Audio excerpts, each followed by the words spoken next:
morning. Today we continue to learn about reported speech.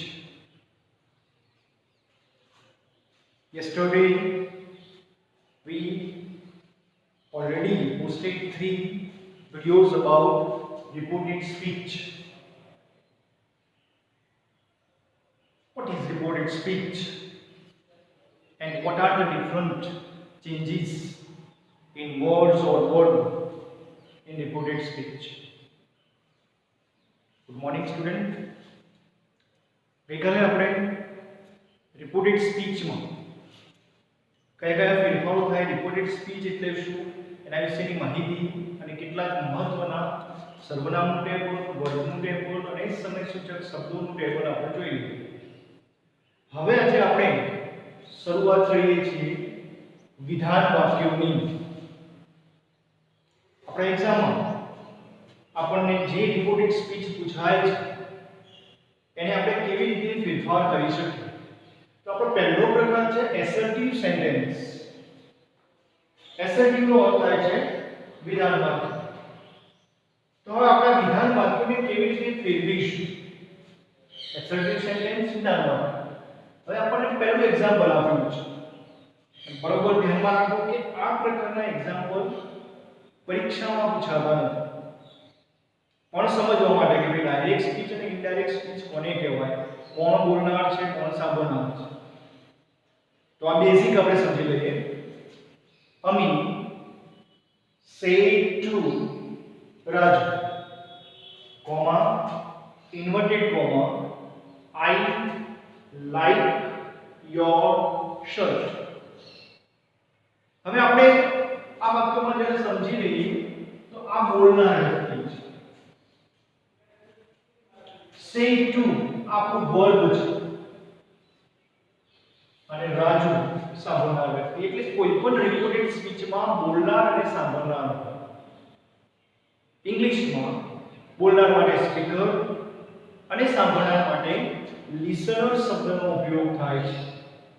Speaker and listener. Ami said to Raju. આટલામાં ખબર પડી ગઈ. આ સ્પીકર છે, બોલનાર છે, આ ક્રિયાપદ વપરાયું છે અને સાંભળનાર આપ્યું છે રાજુ. Comma inverted comma. હવે જે આ શબ્દ આપ્યા છે, આ વાક્ય જે આપ્યું છે એ આપણી ડાયરેક્ટ સ્પીચ. એને આપણે ઇનડાયરેક્ટ સ્પીચમાં ફેરવવાનું છે. આખું વાક્ય બરોબર સમજી લઈએ. અમી said to Raju I like your shirt. હવે ડાયરેક્ટ સ્પીચ છે અને ઇનડાયરેક્ટ સ્પીચમાં ફેરવવાનું. આપણે ફેરવીએ છીએ, બરોબર ધ્યાનથી જોજો. બોલનાર વ્યક્તિ છે એનું નામ લખી દઈએ અમી. હવે આપણી પાસે જે કંઈ ક્રિયાપદ છે say to, આ ક્રિયાપદ બદલાઈ જશે અને એની જગ્યાએ વિધાન વાક્યોમાં ક્રિયાપદ આવે છે told. કયું ક્રિયાપદ આવે છે? told. અહીં આપણે મૂકીએ છીએ અમી told. સાંભળનાર કોણ છે? રાજુ. બરોબર સમજો. વિધાન વાક્યમાં બોલનાર સાંભળનાર વચ્ચે told મુકાય છે. ઓકે, આગળ. અમી told રાજુ. હવે વાક્યને જોડવા માટે એક સંયોજક મૂકવું પડે. અને રિપોર્ટેડ સ્પીચમાં યાદ રાખવાનું કે told જ્યાં વપરાય ત્યાં સંયોજક હંમેશા that વપરાય છે that. Ami told Raju that. હવે આપણે ડાયરેક્ટ સ્પીચ ઉપર આવીએ છીએ. આને બદલવાનું છે. ગઈકાલે પણ સમજાવ્યું કે આ બોલનાર માટે હોય, યુ યોર બધું સાંભળનાર વ્યક્તિ માટે. હવે અહીંયા અમી બોલે છે. અમી said to રાજુ I કોના માટે છે? અમી માટે. એ છોકરી છે. છોકરીનું સર્વનામ શું પડે? સી. આપણે સર્વનામનું ટેબલ બરોબર જુઓ તો જ્યાં આઈ આપ્યો છે ત્યાં છોકરીમાં અને સી આપેલું હશે. સી. હવે આપણે ગઈકાલે જોયું હતું કે લાઈક નું શું થાય છે? લાઈક એટલે કે વર્તમાન કાળ ભૂતકાળમાં ફરે છે. લાઈક નું આપણે કહીશું લાઈક. સી લાઇક્ડ. યોર સાંભળનાર છે, સાંભળનાર કોણ છે? રાજુ, છોકરો. માટે છોકરાનું સર્વનામ સી લાઈક હીઝ. યોરનું થશે હીઝ, શર્ટનું શર્ટ. તો આ આપણી હેડ પછીનું જે કંઈ વાક્ય બને છે એ આપણી ઇનડાયરેક્ટ સ્પીચ થઈ કહેવાય. શું થયું કહેવાય? Indirect speech. આ પહેલું વાક્ય બરોબર ધ્યાનથી સમજી લઈએ કે વિધાન વાક્યમાં બોલનાર સાંભળનાર વચ્ચે ટોળ મુકાય છે. વાક્યને જોડવા માટે સંયોજક કંજક્શન હેડ મુકાય છે. જ્યાં આઈ આપવું છે, જો આઈ છોકરા માટે હોય તો હી મૂકવાનું, છોકરી માટે હોય તો સી મૂકવાનું. ક્રિયાપદનો ભૂતકાળ કરવાનું અને જે સર્વનામ છોકરીને લાગુ પડે તો હર, છોકરાને લાગુ પડે તો તે સર્વનામ અંદરના હીઝ અને હિમ. અને પાછળ સર્ટ એમાં કોઈ ફેરફાર થતો નથી. આ પહેલું વાક્ય. જવાબ શું બન્યો? અમી told Raju that she liked his shirt. હવે આપણે બીજું વાક્ય આગળ વધીએ છીએ. મેઘા said to Nisha. હવે આ બધું બનાવતા આવડી જાય. બોલનાર કોણ છે? મેઘા. said to માટે શું વાપરવાનું? to. સાંભળનાર કોણ છે? નિશા. જોડવા માટે શું વપરાય? that. Megha told Nisha that. હવે આપણે ડાયરેક્ટ સ્પીચ ઉપર આવીએ. યુ વપરાયો છે. યુ હંમેશા સાંભળનાર. તો અહીંયા મેઘા બોલે છે, સાંભળનાર કોણ છે? નિશા, છોકરી છે, માટે અહીંયા શું આપવું પડે? સી. હવે ગઈકાલે આપણે શીખ્યા હતા કે is, am, are, was અથવા were બને છે. તો અહીંયા યુ છે માટે આ વપરાયું છે. સી છે, સી સાથે વપરાતું ક્રિયાપદ ભૂતકાળનું આવે was. She was a good person. She was a good person. આપણો બીજું છે. બરોબર સમજો. યુ સાંભળનાર વ્યક્તિ માટે, નિશા સાંભળે છે માટે છોકરી સી. હવે યુ સાથે આ વપરાયો છે. પાછો અહીંયા આપણે વેર ના વાપરીશું. અહીંયા શું વાપરવું પડે? was. કારણ સી આવ્યું છે. સી સાથે હંમેશા was વપરાય. ભૂતકાળ. She was a good person. ત્રીજું એના પછી Mr. Shah said to. એની જગ્યાએ સીધું હવે આપણે મુક્તા ભાવી told. સાદું વાક્ય છે, સાંભળનાર છે દેવાંશી, સંયોજક તરીકે આવે that. Mr. Shah told Devanshi that. I કોના માટે છે? બોલનાર માટે. Mr. Shah પુરુષ છે માટે આપણે આવશે he. લાઈક નો ભૂતકાળ થાય લાઈક. ટુ વાળા ક્રિયાપદમાં ફેરફાર કરવાનો નથી. To check. હવે યોર સાંભળનાર છે, છોકરી છે દેવાંશી, માટે આવશે her. her notebook. her notebook. અને હવે ગઈકાલે આપણે શીખ્યા હતા કે ટુડે નો ફેરફાર થાય that day. આપવું પડે. ટુડે આવ્યું છે તો અહીંયા થશે that day. જે ફેરફાર શીખ્યા છે એનો ઉપયોગ કરતા હોવો જોઈએ. એના પછી બરોબર સમજો વાક્ય ફરીથી. મિસ્ટર શાહ બોલનાર છે, સાંભળનાર દેવાંશી છે. say to વચ્ચે આપ્યું છે એની જગ્યાએ told. દેવાંશી સંયોજક તરીકે that. I મિસ્ટર શાહ માટે છે માટે વપરાયું he. લાઈક નું ભૂતકાળ liked. to check and am. your છોકરી સાંભળનાર છે માટે her. notebook નું notebook અને today નું થશે that. ચલો હવે ખ્યાલ આવી જાય. આટલું તો ફટાફટ બનાવતો બધાને આવી જશે કે રાઘવ સેની જગ્યાએ told. સાંભળનાર કોણ છે? ટીના. સંયોજક તરીકે શું વપરાય? that. એના વિગતો હવે યુ કોના માટે છે? સાંભળનાર. સાંભળનાર કોણ છે? પહેલું અને બીજું. બીજા નંબરમાં જે સાંભળનાર ટીના, છોકરી છે માટે she. want નું ભૂતકાળ થાય wanted. to help. અને મી કોના માટે છે? બોલનાર છોકરો છે. છોકરા માટે વાક્યના અંતે હંમેશા સર્વનામ હિમ વાપરવાનું. શું વાપરવાનું? હિમ. આપણા આજ્ઞા વાક્યનું બેઝિક ફંડામેન્ટલ છે જે આપણે શીખીએ છીએ. આપણે એક્ઝામમાં આવા વાક્યો પૂછાતા નથી.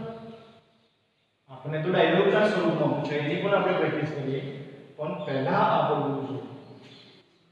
તો હવે ફરીથી એકવાર બરોબર ધ્યાન આપો કે આજ્ઞા વિધાન વાક્યો એસર્ટિવ વાક્યોમાં ડાયરેક્ટ ઇનડાયરેક્ટ અથવા તો રિપોર્ટેડ સ્પીચ બનાવવા માટે બોલનાર અને સાંભળનાર વચ્ચે ટોલ્ડ મૂકવામાં આવે છે. સંયોજક તરીકે ધેટ મૂકવામાં આવે છે. આઈ બોલનાર માટે, યુ સાંભળનાર માટે. અને વર્તમાનકાળનું વાક્ય છે અને ભૂતકાળમાં ફેરવવાનું. ભૂતકાળનું વાક્ય છે અને પૂર્ણ ભૂતકાળમાં ફેરવવાનું. આખું ટેબલ ગઈકાલે સમજાવેલું છે અને ટુડે આપ્યું છે તો ધેટ. એ પ્રમાણે આ વાક્યો બનાયા છે. આની પ્રેક્ટિસ વારંવાર કરીએ આપણને આ રિપોર્ટેડ સ્પીચ બહુ સરળતાથી ખ્યાલ આવી જાય છે.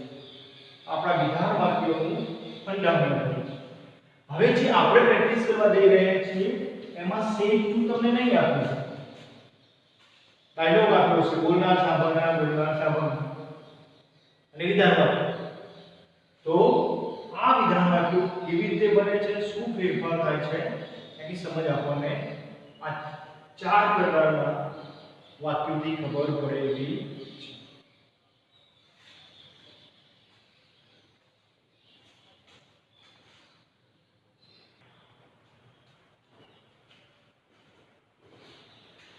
ઓકે, અહીંયા ધ્યાન આપો. હવે આપણને જે પરીક્ષામાં એક્ઝામ્પલ પૂછાય છે આ પ્રકારના પૂછાય. આ બંને અહીંયા જે પેરેગ્રાફ લખ્યા છે, જે ડાયલોગ લખ્યા છે એ વિધાન વાક્યો છે, એસર્ટિવ સેન્ટેન્સ છે. અને એસર્ટિવ સેન્ટેન્સ ઓળખવા માટેની સીધી રીત છે કે એમાં કર્તા ક્રિયાપદ આપેલા હોય.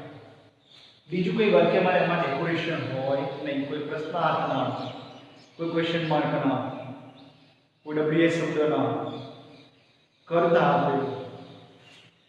અહીંયા હવે આપણે આ વાક્યોને રિપોર્ટેડ સ્પીચમાં ફેરવીએ છીએ. પહેલું વાક્ય છે અમર. જો બરોબર સમજજો. અત્યારે આપણે હમણાં શીખ્યા તો સે ટુ પછી સાંભળનાર. અહીંયા એવું નહીં, તો સીધું સમજી જવાનું આ બોલનાર છે તો આ સાંભળનાર. અમર બોલે છે, રિયા સાંભળે છે. બીજું વાક્ય રિયા બોલતી હોય, અમર સાંભળતો. ખ્યાલ આવી ગયો? Amar, you play well today. You play well today. Riya, I know you are also a good player. I know you are also a good player. આને આપણે ફેરફાર કરીએ છીએ. બોલનાર વ્યક્તિ કોણ છે? અમર. સાદું વાક્ય છે, વિધાન વાક્ય છે. બોલનાર સાંભળનાર વચ્ચે ટોલ. સાંભળનાર કોણ છે? રિયા. સંયોજક તરીકે શું મુકાય? ધેટ. હવે અમર બોલે છે યુ. આપણે જ્યારે બોલતા હોય ને યુ કહીએ તો સામેની વ્યક્તિ કહેવાય. અહીંયા અમર બોલે છે, સામે કોણ છે? રિયા. છોકરી છે માટે સી. આ જ સમજવાનું છે. પ્લે એનું ભૂતકાળ કરવાનું છે પ્લેડ. સી પ્લેડ વેલ. અને ટુડે નો પેપર હવે આપણે બધાને આવી ગયું ધેટ ડે.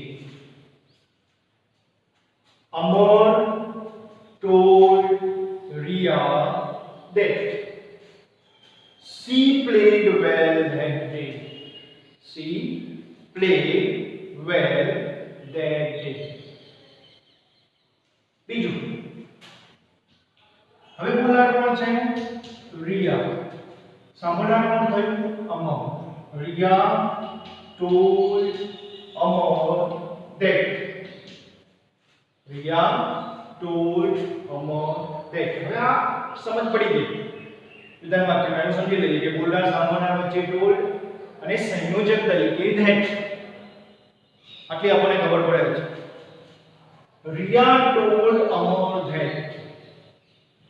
હવે અહીંયા આવીએ છીએ. I કોણ બોલશે? રિયા છોકરી છે માટે સી. હવે ક્રિયાપદ આપણને આપ્યું છે નો, એનો ભૂતકાળ થાય knew, a n e w. C knew. અને બે વાક્ય જોડવાના આવે ત્યારે લખવું પડે and added that. હવે અહીંયા યુ કોના માટે છે? અમર. છોકરો છે માટે he સાથે શું વાપરવું પડે? was. He was also a good player. He was also a good player. ચાલો આવી જાય. ફરીથી બરોબર સમજી લેજો. આપણી પરીક્ષામાં આ પ્રકારનો ડાયલોગ પૂછાય. જો સાદું વાક્ય આપ્યું છે, બોલનાર સાંભળનાર વચ્ચે ટોલ્ડ અને સંયોજક તરીકે that. આપણે લખ્યું છે જો અમર બોલનાર સાંભળનાર વચ્ચે રિયા, બંને વચ્ચે શું આવ્યું? ટોલ્ડ. સંયોજક તરીકે શું મૂકાયું? that. હવે જે સાંભળનાર અને બોલનાર છે છોકરો અને છોકરી બે જ છે.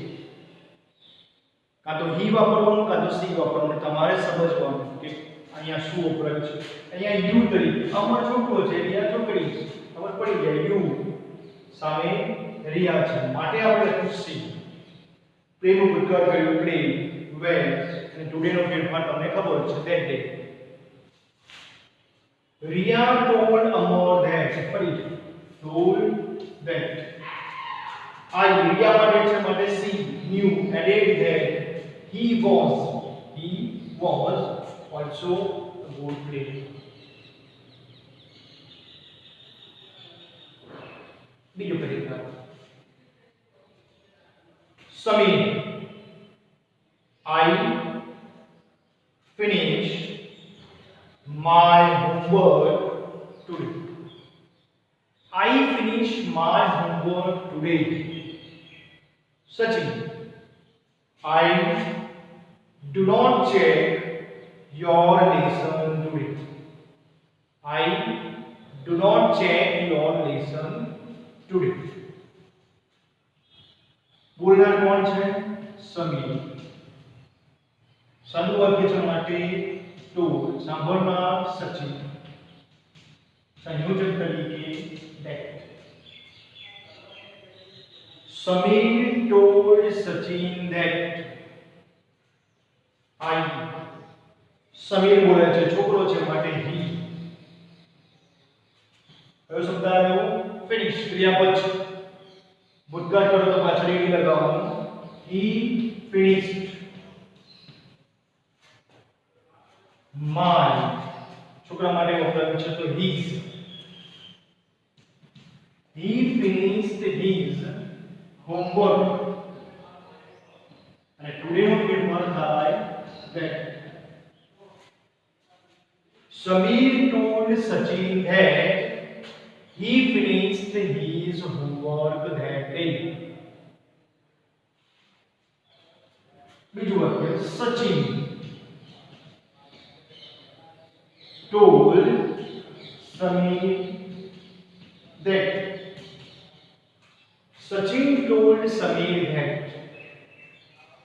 I કોના માટે છે?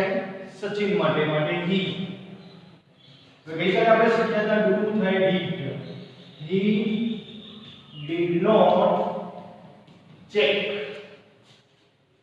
your. છોકરો છે માટે his. lesson નું lesson.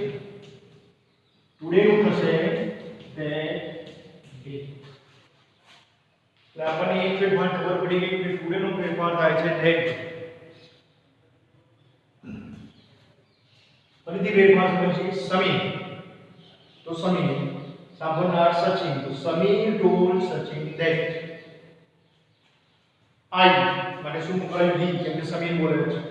ફિનિશ નું ભૂતકાળ finish. my નું his. homework today નું that. સચિન ટોલ બીજું વાક્ય Sameer that I he do not check શું થશે did not check your his lesson that day. તો હવે વિધાન વાક્યોમાં બહુ જ સરળ આપણા પેપરમાં એક વાક્ય તો આવું પૂછાય સરળ વાક્ય છે ને થોડી પ્રેક્ટિસ કરીએ સમજવાનો પ્રયત્ન કરીએ બહુ સરળતાથી આપણે આનો જવાબ પ્રાપ્ત કરી શકીએ એમ છે.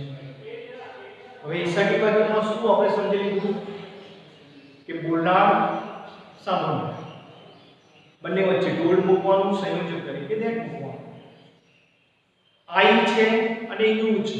જો છોકરા માટે આઈ વપરાયો હોય તો હી, છોકરી માટે વપરાયો હોય તો સી. ક્રિયાપદ વર્તમાન કાળમાં હોય તો ભૂતકાળ, ભૂતકાળમાં હોય તો પૂર્ણ ભૂતકાળ. તો સરળ વાક્યો છે, થોડી પ્રેક્ટિસ કરીએ તો આપણને આવડી જાય એવું છે. બરોબર ધ્યાનથી આ પેરેગ્રાફ જુઓ, તમારી નોટમાં લખો અને સમજવાનો પ્રયત્ન કરો.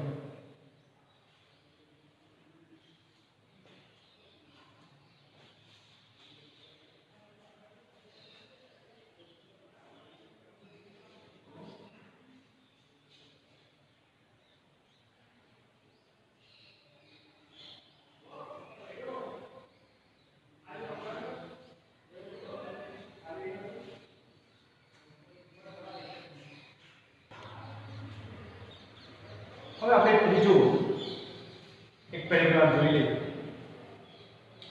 એસર્ટિવ બોલનાર છે teacher. Priya I call your parents. Priya sir you really want to call my parents.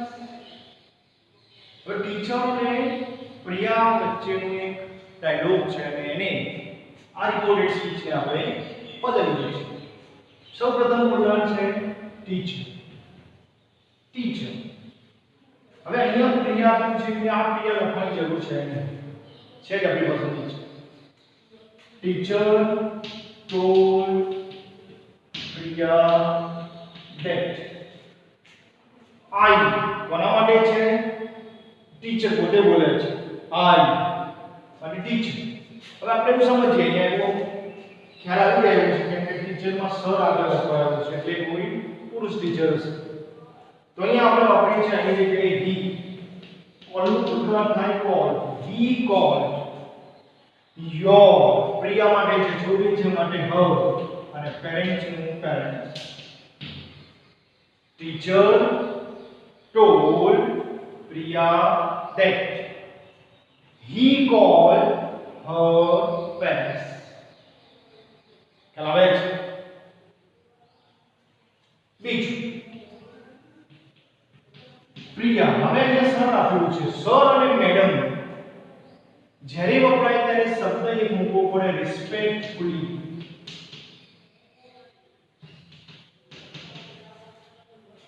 Priya respectfully કે સામે ટીચર છે. ટોલ્ડ ટીચર સંયોજક તરીકે વાપરીએ છીએ that. told teacher that. you Priya બોલે છે you માટે આપણા પાસે પુરુષ ટીચર છે માટે he.